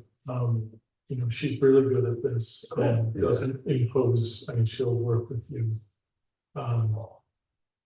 Do we want to keep them with a freeze board to break this two-story up? I think so, yeah, I think that looks good. And I'll marry that then with the corner and the window coloring. So that'll be very uniform. It'll also give me a place to hide the gutters. You won't notice the gutter dropping, so like, it'll be easy to hit in architecturally. Yeah, I mean, all in all, I think, the building itself, like I said, on the roof, I'll have the roof trusses laid. Well, the third floor. Yeah, and we're we're dropping the floor trusses today. So we'll have that third floor framed by Saturday or Tuesday, and then probably the week after Thanksgiving, I'll have the roof trusses showing up. Wow. Yeah. So it'll really demonstrate. Just noticing the couple here, the right items for me. Yeah. I love those, there's so many snafus and silliness we get. Yeah. Especially when you use, these are from China overseas and they take some liberties, but what's really fun is. The styles of clothing and cars that you see in the lots, especially if you have an action shot, like if you're by a road. All the cars are driving like opposite of how your mind wants to see. Yeah. And like all these oddities that are just like, wait a minute, like. Yeah, it's just little things that, show up, that's fun. But yeah, so I'm really happy, really happy to actually be here, because it means we're working. I know we went for 3 rounds with the state before we got approved, so that was a long delay for us. It's nice to see you taking shape. So, when I say Camille, I mean, anybody's welcome to join. I guess technically we're not supposed to have a quorum, or it becomes a meeting, but one other person could join Camilla often. And I can meet on site or by Zoom. I can, my office is 10 minutes down the road, so I'm very easily to schedule. Okay, Whatever works. sounds great. I mean, it seems like the main question is what to do about the roof. We're pretty uniform on that, so that's sorted, you can order it, and then those are mandated by the state, but I think that's a good thing. So it's down to colors, and then the posts, we can do a site visit. With Camilla, when you want, probably after the bad weather. Yeah, honestly, because they're natural woods, I'd probably put them on temps before I want to put the main. I think the only wood that would get installed that's through the cold weather might be just the main entranceway. Because that's the prominent.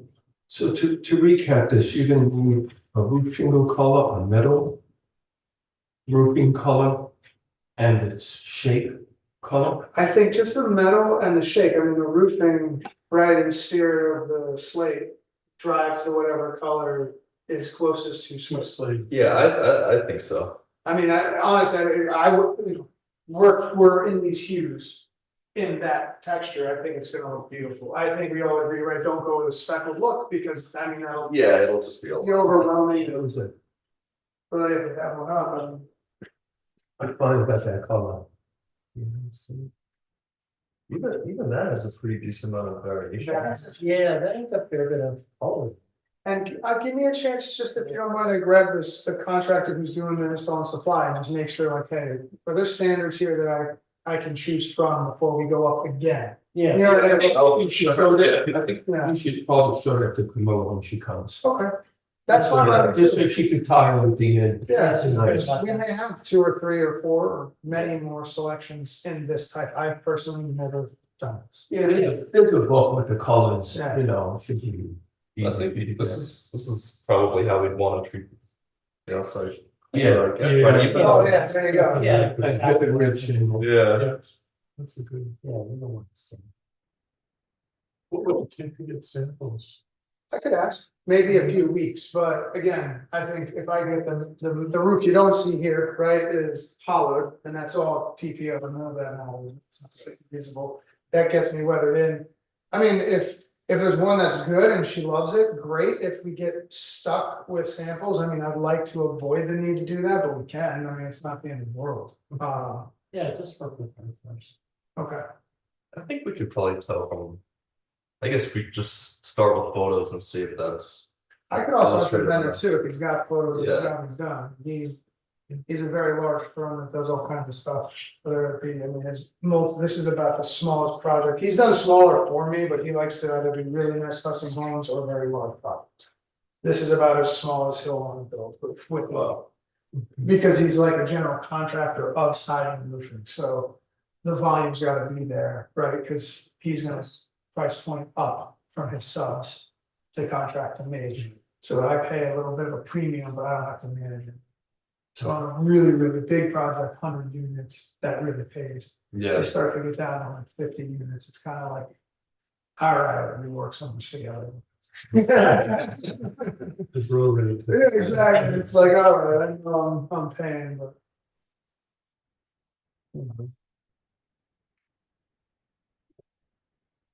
Okay, so yeah, let's hope and assume that Camilla is on board.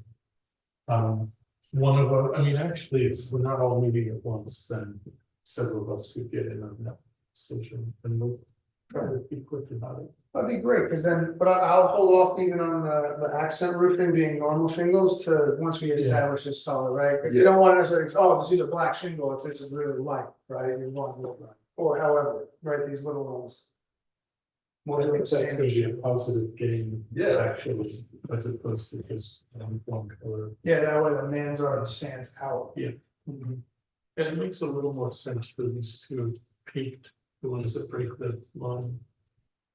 If I can be aggressive enough, do you guys mind if I shingle this standard shingle and just leave the main metal, or how do you feel about that? I'm seeing it up here, I didn't catch this again, I'm just seeing this, right, like this is what it, it's a 1-for-1 example of what it would look like. That would be nice, and like, Yeah, I think so. And that's absolutely fine. I think it pops, you know, it's. Yeah. Hey, it's on a busy corridor, it's I right mean, there also, you know, like that's what pedestrians are gonna see, all day. yeah. Yeah. Oh, okay. Thank you for fitting me in. Oh, that. Yeah. No, I'm glad it worked out. Last time. So Keith, I've got your email. Yeah. Let me connect with you. I'll just try to move this quickly. My own schedule's a problem in the next week or so, so I may not be able to help him very good. He's still, you haven't worked with her directly before. No, I have. Bunch of places in town are better for her team, but Great. No, thank you again. okay. Hopefully I'll be back again one day with a new one. Yeah. It's been enjoyable working so close to home. Yeah. Can we peel off at least one of those? Absolutely, and I printed 10, I didn't know how many I had. What What would you like? what about 6? Sure. 7, sorry.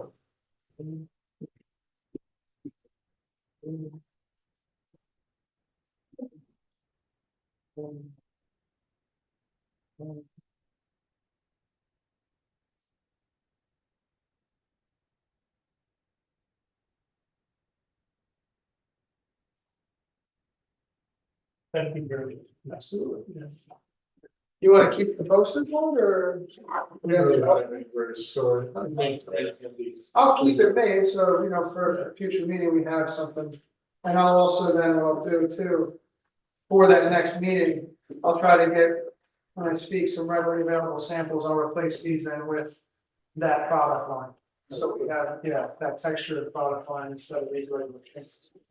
So, Thank you. Well, enjoy the rest of the should we just preemptively like think about seeing you in January? If you'd We like, can always cancel. I think that'd be fine, I can make the time, if, you know, I'd hope, right, cause what happens, especially in the holiday season, we lose a lot of steam because subcontractors, especially between New Year's and Christmas. Suppliers, a lot of people just give their staff the whole couple of weeks, a week or so off, so I'd love to have it locked in, knowing it's ordered prior to that push. Yeah. And then, I mean, I can always come back to discuss anything I want, but I would love to have the roof, like the main products, the Manzar resolved prior. I can always come No, I back think that's my anticipation too. for the cedar shape accents and the metal roofs, sure, I can come back in January, that'd be fine. Well, we'll just, I think. The 13th. 13th, Cool. so, and it's easier to cancel than to try to end it the last minute. I appreciate it. Okay, good, thanks. So, expect to hear from you or Camilla, I hope within a few days. Cool. Thanks so much. Thank you. Thanks a lot. Absolutely, take care, good night. Nice. Likewise, thanks.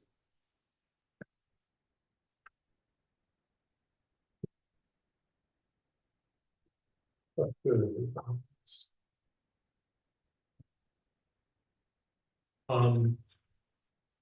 Any follow-up from that? Yeah, that feels like what we should be doing is, serving as a consultation and helping them through options, maybe a little bit holding the line on a design feature. Yeah. We, Especially since that school was previously approved that.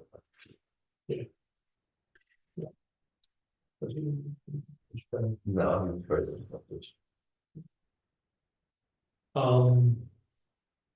Let's go to, we left off at the annual.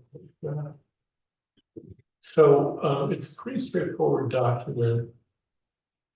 Basically asking for how many meetings we had, whether there were any problems, how many cases we oversaw, whether we didn't make quorum at any point. The trainings, which thankfully, you remembered and Because I signed up for most of you. I don't have anybody to schedule. I know, but we have to just get better about I think I know you did one of them, maybe The- the the- one in May, the May, yeah. I think it was No, I May, did one or two of them, yeah. yeah. Yeah. But that at least shows goodwill. Well, and also I included Peter's visit here, Peter Roberts, so that Absolutely. I would think of everybody who was in attendance at that meeting. Absolutely. And then they asked about whether we want training, and I'm just, generally saying, always, but especially remote stuff, and especially recordings of remote stuff, so. It's been years since one of us drove to Albany for one of these. Let's see, then stats on our design review. 11 cases in that year.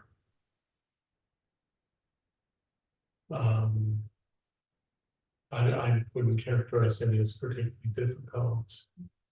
But I did want to point out that this large scale commercial residential things in Chestnut, they're big projects. Yeah. With 20, we were going to design review board, but like it's a whole other level. Review, but I'm glad we're doing it because I think in every case we're improving in details.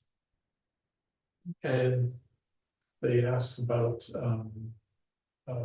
grants and incentives, and they raised the.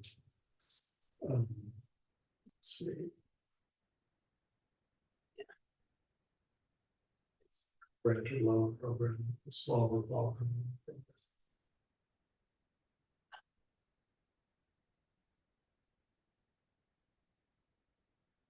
So, it's a form that covers organizations that are much more sophisticated than ours, so there's some extra a lot of things that just don't belong.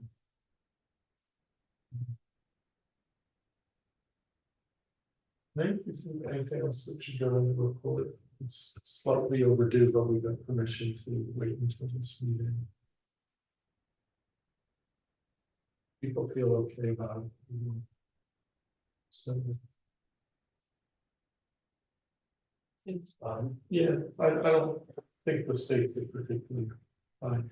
Interestingly, they didn't ask about following up on the audit, so the audit is one timetable, but this makes no reference to the audit, so. This is just the annual, we have to do this as well as the every 4 years audit. So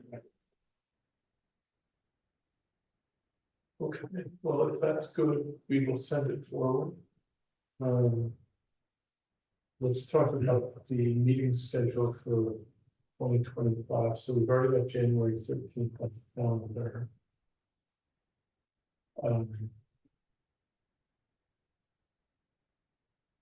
These are all second Mondays. It's October, November. October actually, it's third Monday. Oh, yeah, sorry, October as well. The November 10th is a second Monday, but it's, the Monday is squeezed between the Sunday and the holiday, because Veterans Day falls on Tuesday. So I don't know if that's an issue for anybody in terms of getting a quorum. So far, I think, Yeah. I know. I'll do the video in June, but. yeah, so I may have some too, but I don't know. I don't see anything wrong with it. Does anybody see it on this? Nope. So keep it, it's the second Monday. Let's call it adopted. And thank you for confirming. Nothing to report on the oral history recording project. It's just one of those things that's never, but it'll get done. As for the design guidelines, we actually have some development. Do you want the narrative? I have to grab it from last month's, or is it just want to be on I think, yeah, we looked at the narrative last meeting, so. That looks absolutely great. Thanks. Did you do it from scratch? Yeah, no, I drew this in AutoCAD. It didn't take very long at all, but I pulled standard window and door blocks from Marvin. And then just kind of cleaned them up so they're a little easier to read and. Nice. And then just added the notes. So I tried to identify like the different kind of elements. And then I wrote like little blurbs below each one. Not just things that came to mind as I was doing it. So try to explain what the divided light layout was below the double hung window, and just try to keep it really simple and to the point. And then I don't know. I figured like the two main types of windows were double hung and casements. I was thinking about adding like specialty shapes, but I feel like with those types of windows, it's kind of specific to the project, and maybe there's not necessarily like a hard and fast rule, so to speak, about those types of windows. So yeah, I mean, one thing, I'm kind of partial to having like a sill and a skirt.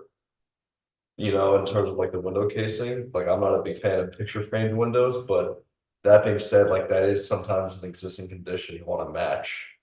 So, maybe I might have another drawing of what the other type of, typical casing designs are. No, but when I tried to hammer home here, like, it was like what the different elements of the window and doors are, and then like. Just try and explain what the divided lights are, like what the kind of ideal geometry is, the relationship between. You know, the different windows and doors, you know, like for the casement window, you could have a different divided light layout, but if it's a similar. Geometry for the height and width, then it could still work. Which kind of came up on one that we know about. Yeah. Those second story windows are just tricky. Exactly, yeah. No, it's not always easy to negotiate like the right design with that. I was thinking, you know, like the typical New Paltz windows 2/2. I was like, maybe I should have shown that for the double hung window, but. I don't know, I feel like 6/6 is actually more common still. It's good illustratively. Yeah, Yeah. and it was just, Explain it, you know. Seamus, this is a single image, so it's kind of designed to stay together rather than. no, I can break it up, however, these are 3 separate drawings. Okay. That I just plotted on the same sheet, but I could break them up.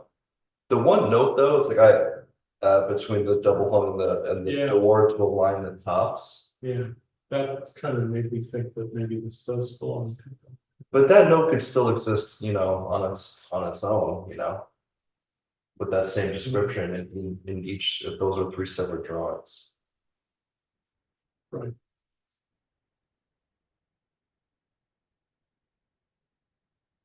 I'm actually learning something, so the thinking is to align the window and door, not necessarily the casing. Yeah, well, I mean, hopefully like the casings are the same size, so they would align, but it's more important to align like the head heights and the windows and the door, which is typically what you do anyway, like when you're framing it out. You know, you have like I mean, George, you would know, like, it's just easier to have all the headers aligned, but that's also just aesthetically what you want to do. And what's the typical scenario anyway? I think it's great. So why don't we, Shane, at some point, combine the written and the visual document and maybe send it out for approval, and then it's ready to be distributed. And then, Yeah, sure. you know, we were asking about the mentioning the skirt. I mean, you could slightly change the wording to say not always present. Yeah, And that's it true. kind of gets away from the point of. Yeah,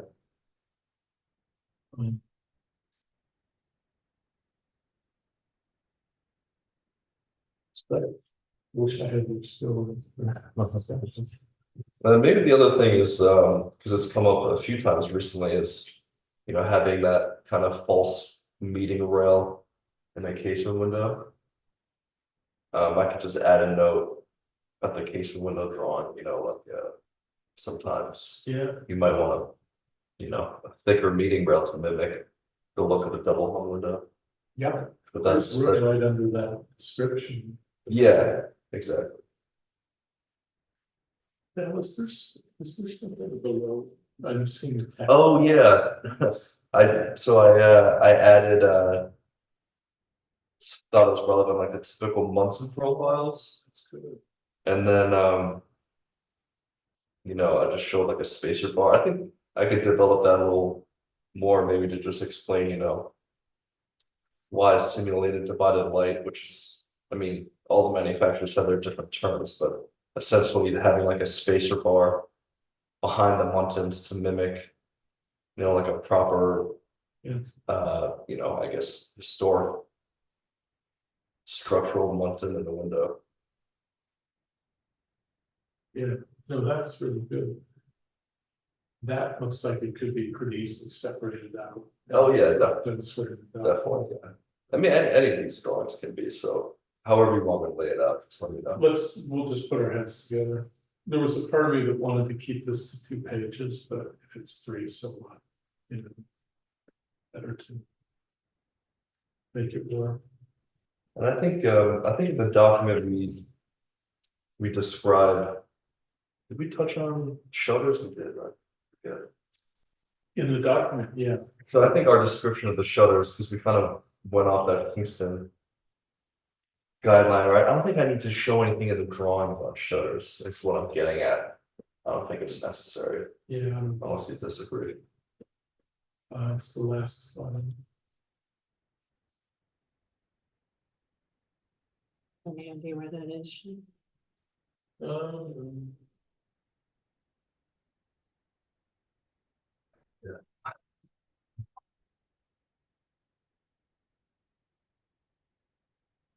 it looks like, I saw a shutter in the first paragraph. yeah, there's some kind of mention. I think it was item 3. No.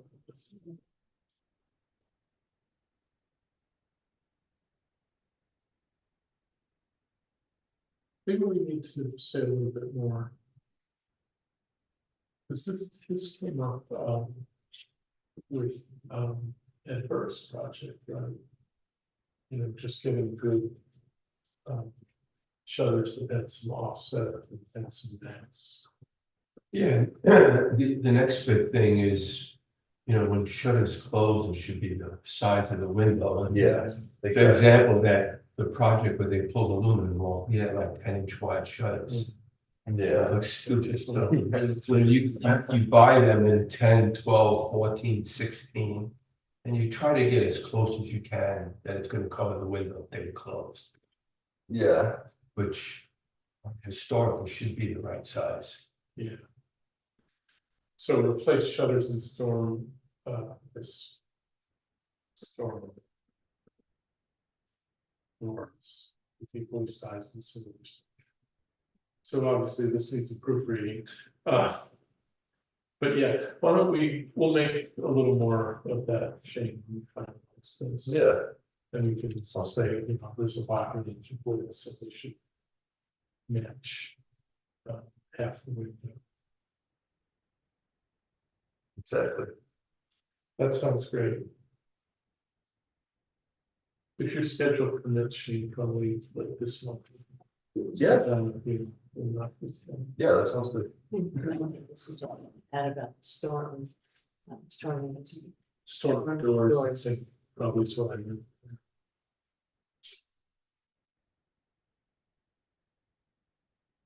We'll see if we can keep it some kind of thing maybe. It's better that it works well. It's good. Okay. Shane, thanks for doing. Yeah, no problem. Um, There's months, I feel like, well, it's mostly just busy lives. So the good news is December 9th is not going to be needed, which is all. Val, where are we with workplace violence and harassment trainings? Do you have I would have to check with Nicole, she's tracking it all, and I think. no, I haven't. Steve did it, you did it, you got I to? think you both did it, right? I need to do it. For this year, no, I'm not for this I was year. gonna do it tomorrow. Dorothy did that, and done it really early on. Yeah, And Camilla, I think, did it. But I can check with her. Yeah. And that is something, I mean, I don't know. If in the annual report, do they want that counted as training? It's not, I no, think it's, they mean, yeah, I mean, that's a state requirement, it's not anything to do with it. but we can just kind of maybe starting in the meetings. Back. Yeah. Annual mailing, January is fine, right? That goes out usually in March. You know, it usually goes out in early February, Anyway, usually drafted for January. so let's say January 10th. Same format as last year, because remember we did do it a little differently. Yeah. I think so. Maybe I'll put my mind to that. Is there any new business, anybody? So let's, if we're done with new business, by the way, thank you all for the good thoughts and everything we talked about tonight. Makes me feel good that we exist when we have conversations like with Walnut Street with Keith. But let's go into executive session. I wanted to talk about partners in preservation. And one other item. So if there's no other business, let's move to go in We'll go into executive session to discuss. and terminate the meeting. Right. All those in favor? Okay. So And we're, who seconded? I'm sorry. Oh, I did. Shane.